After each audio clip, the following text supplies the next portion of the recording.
In this video, let us focus on a question from CSIR NET December 2024.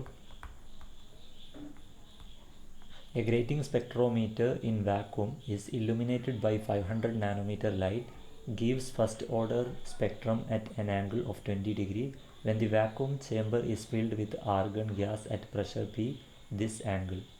What happens to the angle when the vacuum chamber is filled with argon gas? Here we can make use of grating equation. N lambda is equal to d sine theta. N is the order of diffraction, lambda is the wavelength of incident light, d is the grating spacing, and theta is the angle of diffraction. A very similar equation is n lambda is equal to 2d sine theta, which is used in a different context. This is Bragg's equation and is used for X-ray diffraction from crystal planes. There is an extra factor of 2 in Bragg's equation. Coming back to this problem, when the vacuum chamber is filled with argon gas, what happens to the refractive index? Refractive index increases. Why? Because refractive index, let us denote it by NR, refractive index of vacuum is equal to 1. Refractive index of any other medium, this is greater than 1. Therefore, when we fill the vacuum chamber with argon gas, the refractive index will be increased.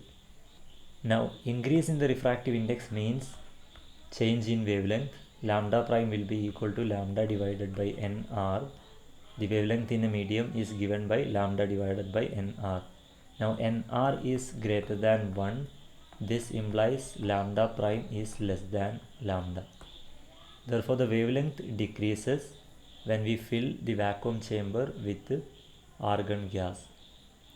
And according to the grating equation, if n and d are not changing and lambda is decreasing, then this implies sin theta decreases. So lambda decrease implies sin theta must decrease. Sin theta decreasing implies theta must decrease. Therefore, the correct option here is the angle decreases due to increase in the refractive index of the medium.